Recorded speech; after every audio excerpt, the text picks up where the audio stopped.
Hi everyone, welcome to PKIT Technology. Today class keywords.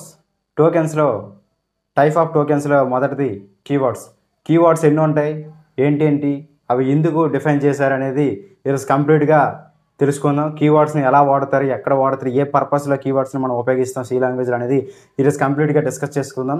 ఎవరు కూడా వీడియోని స్కిప్ చేయకుండా చూడండి. కీవర్డ్స్ మీద మీకు ఎలాంటి డౌట్ ఉన్నా సరే ఫుల్ క్లారిటీ అయితే మీకు వస్తుంది. ఓకేనా?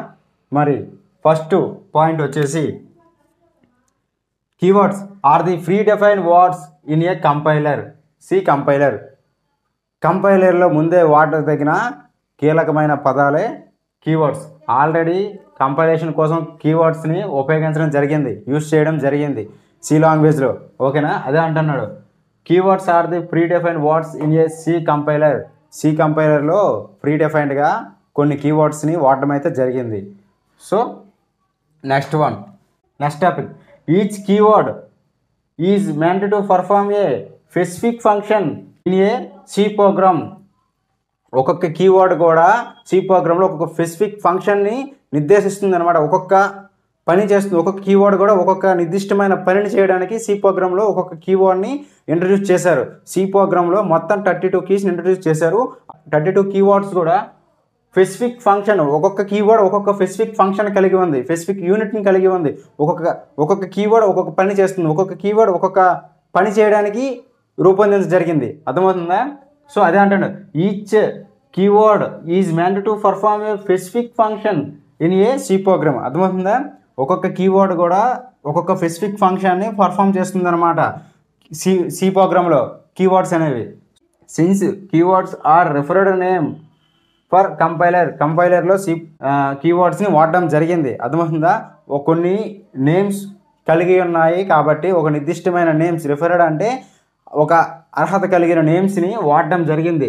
Since keywords are the referred names for a కంపైలర్లో ఆ నేమ్స్ని వాడడం జరిగింది. So then they cannot be used as a variable name. So వేరియబుల్స్గా కీవర్డ్స్ని వాడడానికి లేదు. అర్థమవుతుందా?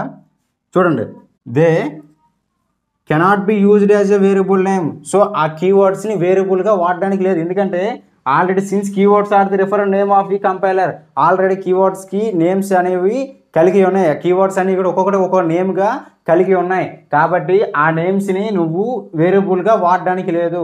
They cannot be used as a variable name. అర్థమవుతుందా? వేరియబుల్గా నువ్వు డిక్లేర్ చేయడానికి లేదు, వేరియబుల్గా యూజ్ చేయడానికి లేదు ఆ కీవర్డ్స్ని. సో అర్థమవుతుందా? ఎందుకంటే ఆయా కీవర్డ్స్ ఆయా పేర్లతో ఆల్రెడీ సి కంపైలర్లో వాడటం జరిగింది. Keywords are predefined words in a C కంపైలర్లో ఆ నేమ్స్ని వాడడం జరిగింది ప్రీ డిఫైన్డ్గా. సో అదే కీవర్డ్స్ని నువ్వు వేరియబుల్స్గా వాడడానికి లేదు. ఎందుకంటే ఆ నేమ్ అనేది సి కంపైలర్కి ఆ విధంగానే అర్థమవుతుంది. సో వేరే విధంగా అర్థం కాదు, సి కంపైలర్ వేరే విధంగా తీసుకోలేదు. సో నువ్వు ఒక కీవర్డ్ అనేది ఒక ప్రీ డిఫైన్డ్ కీవర్డ్ ఇస్తే వేరియబుల్గా ఆ వర్డ్ అనేది కీవర్డ్గానే కన్సిడర్ చేస్తుంది తప్ప వేరియబుల్గా కన్సిడర్ చేయలేదు సి కంపైలర్. అందుకే కీవర్డ్స్ని వేరియబుల్స్గా వాడకూడదు. ఓకేనా? నెక్స్ట్ పాయింట్ చెప్పాను కదా, C language supports 32 keywords. Already టోకెన్స్లో వచ్చినప్పుడు కీవర్డ్స్ గురించి చెప్పాను, ఇప్పుడు కూడా చెప్తున్నా.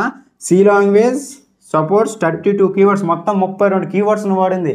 ఈ 32 కీవర్డ్స్ని కూడా నువ్వు వేరియబుల్స్గా వాడడానికి లేదు, వేరియబుల్స్గా వాడకూడదు. ఎందుకంటే ఆల్రెడీ ఈ 32 కీవర్డ్స్ కూడా ఒక్కొక్క పేరు అసైన్ చేసి ఉంది, ఒక్కొక్క మీనింగ్ ఉంది, ఒక్కొక్క పని చేయడానికి డిఫైన్ చేయడం జరిగింది. అర్థమవుతుందా? సో వీటిని నువ్వు వేరియబుల్స్గా వాడకూడదు.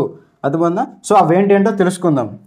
Auto, double, int, data types అనమాట. డబుల్, ఇంటూ, స్ట్రక్ట్, కాన్స్టెంట్, తర్వాత float, short, unsigned, break, else, long, switch, continue, for, signed, void, case, enum, register, typedef, default, goto, sizeof, volatile if, char, extern, return, union, do, if, static, while.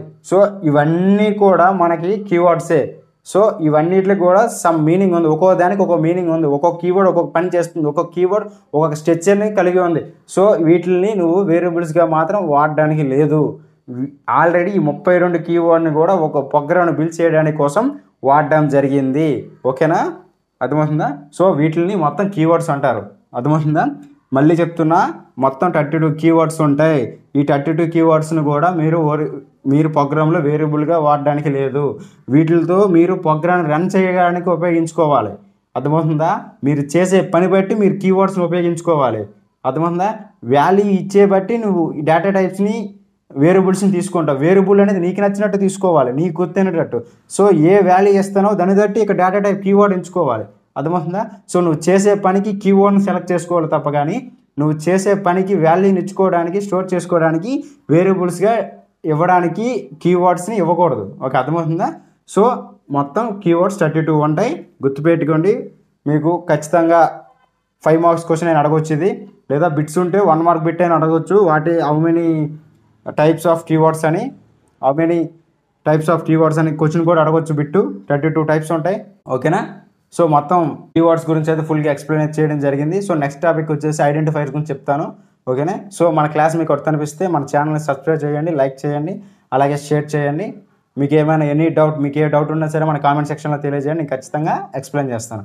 Thank you one and all.